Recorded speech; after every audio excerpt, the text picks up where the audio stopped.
يقول السائل: ما الحكم الشرعي فيما يحصل من مظاهرات في بعض البلدان العربية، وهل تعد هذه المظاهرات طريقة شرعية لخلع الحاكم؟ هذه مسألة فقهية. ما حكم المظاهرات؟ هل هذه المظاهرات وسيلة شرعية أو لا؟ والوسائل ثلاثة أنواع. وسائل في الإصلاح ثلاثة أنواع: وسائل شرعية يعني ثبت في النص مشروعيتها، ووسائل محرمة ثبت في الشرع النهي عنها، ووسائل مسكوت عنها. فهذه محل البحث، والأصل فيها الحل ما لم تتضمن أمرا محرما أو تؤدي إلى أمر محرم. فهذا في أصل المظاهرات. ومثل هذه المسائل تحتاج إلى دراسة أوسع لتفاصيلها وآثارها وما لها وما عليها. هذا من حيث التأصيل. أما من حيث التطبيق في الواقع وتنزيله على واقع الناس، فمسألة الخروج على الحاكم، الخروج الذي تكلم فيه الفقهاء وأهل العلم هو الخروج بالسلاح، وتكلموا أيضا جاء ضمن الخروج باللسان، وهذا في حق أئمة العدل وفي حق أئمة الجور. وقد كان الخروج على الحاكم مذهبا عند بعض السلف، وقد فعله جمع من السلف، لكن لما ترتب على ذلك مفاسد كثيرة وزهوق أرواح وآثار سلبية كبرى، استقر مذهب أهل السلف كما قال ابن القيم وتبعه ابن حجر على تحريم الخروج. فما حصل الحسين بن علي وبعد كذلك ومحمد النفس الزكية وابن الأشعث وكلهم خرجوا، وكلهم كانوا يريدون ما عند الله جل وعلا وتحكيم شرع الله جل، ولا يشك في هذا. لكن الآثار التي ترتبت على ذلك من المفاسد كانت كثيرة جدا، وكانوا على اجتهاد، ولكن ربما جانبه بالصواب لما ترتب عليه من المفسد. ولذلك أهل العلم قرروا أن الخروج لا يجوز إلا بشرطين. الشرط الأول أن يروا كفرا بواحا، كما قال عليه الصلاة والسلام: إلا لما أمر بالسمع والطاعة إلا أن تروا كفرا بواحا عندكم فيه من الله سلطان. كفر صريح، ووجود الكفر لا يعني التكفير الحاكم، هذا موضوع ثاني، قد يعني بسبب الجهل أو غير ذلك، هذا موضوع آخر. لكن وجود الكفر الصريح هذا الشرط الأول. الشرط الثاني القدرة. فإذا كان هذا مبدلا لشريعة الله ولا يريد تحكيم أمر الله جل وعلا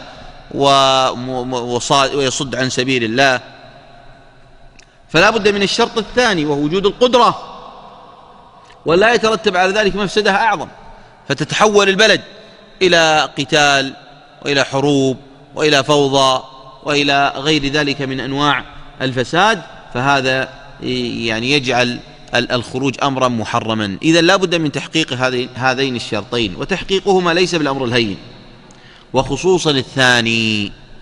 هذا في أصل الحكم، وهذا في أئمة العدل وفي أئمة الجور. أما يعني ما يحصل الآن فهو نوع من أنواع الخروج، يعني مثل ما حصل في تونس على سبيل المثال. فلا شك أن الحاكم هناك كان طاغوتا محادا لله ورسوله، فلا أظن أنه يوجد الآن في العالم الإسلامي طاغية بدل الشريعة وحارب الله ورسوله وصد عن سبيل الله وسام قومه سوء العذاب، وقام بمشروع تجهيل الناس عن الدين ومسخ مظاهر الإسلام في واقع تونس مثل ما قام به هذا الطاغوت بن علي. ولذلك الخروج عليه متعين وواجب بهذين الشرطين، وقد فعل الناس ذلك الفعل واتفقت كلمتهم في دفع هذا الطغيان. ونسأل الله الكريم أن يجعل أمرهم إلى خير. ونوصيهم ونكرر الوصية لهم وللجميع أن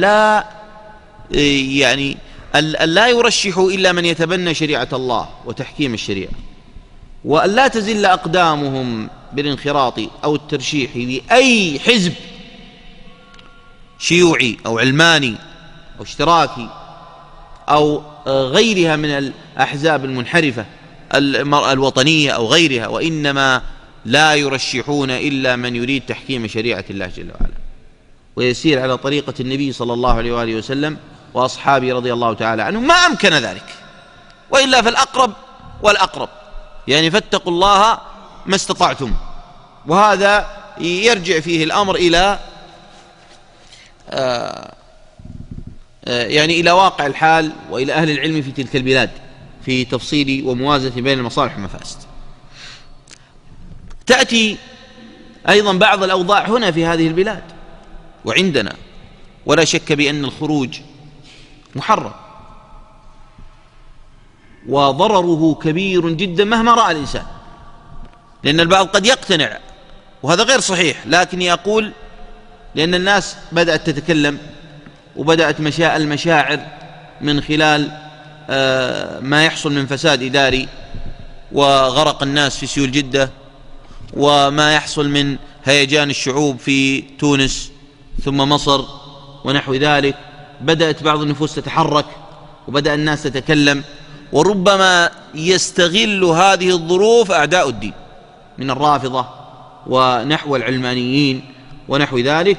فلذلك لا بد أن ندرك الخطر في هذا الباب مع بقاء الاحتساب، الأمر بالمعروف والنهي عن المنكر. نعم المطالبة بالإصلاح واجبة، فنحن عندنا الطاعة، طاعة ولي الأمر في غير معصية الله جل وعلا، وعدم الخروج، وكذلك أيضا الاحتساب وإنكار المنكر ومناصحة ولي الأمر، ولا تأخذنا في ذلك لومة لائم.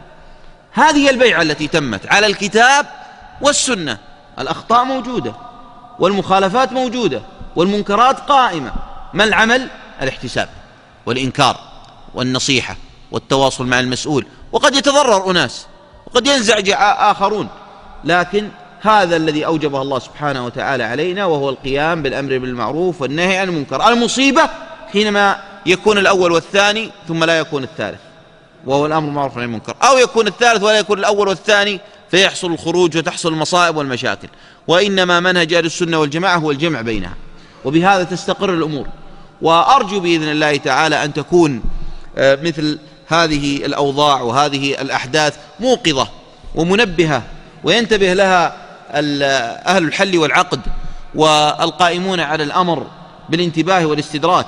وأنا أظن أن التنبيه لهذا في غاية الأهمية، وأنا أظن أن البلد ولله الحمد على استقرار في الجملة وعلى خير في الجملة، لكن هناك مخالفات وأخطاء، فلا بد من إيقاف أهل الفساد، ولا بد من إيقاف من يتبنى المشروع التغريبي الإفسادي في البلد، فإنه من أسباب الانحراف والهلاك، الأسباب المعنوية الهلاك، وبقاء هؤلاء، بقاء العلمانيين والمنافقين يعيثون في الأرض الفساد، يعيثون في وسائل الإعلام ويتمكنون منه، ويطالبون بفساد المرأة وتعيين الوزراء الذين لا هم لهم لا إصلاح ولا توظيف ولا تعيين ولا منفعة الناس، هدفهم واحد: الاختلاط.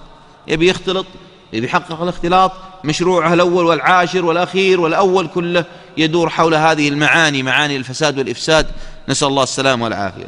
هؤلاء يجب إبعادهم، وما كان هناك من مظالم ومن أناس في السجن وانتهت محكوميتهم أو لم يحاكموا أو كان هناك أخطاء، فلا بد من استدراكه وتصحيحه، والجميع كلهم على قلب واحد إن شاء الله تعالى، بين الراعي والرعية وعموم الناس والمسؤول، والظن فيهم خير، وهم قريبون ولله الحمد، لأن العدو اللدود الخطر هم أعداء الدين من المنافقين والعلمانيين والرافضة، فلا بد أن نتنبه جميعا إلى هذا الخطر، وأي اهتزاز سيترتب على ذلك مفسدة عظيمة، فلا بد أن يكون الناس وأهل العلم وعامة الناس يدركوا هذه الحقيقة الشرعية، وأيضا الساسة والمسؤولون أن يكونوا على مستوى من الوعي الشرعي والواقعي بهذه القضية. نعم.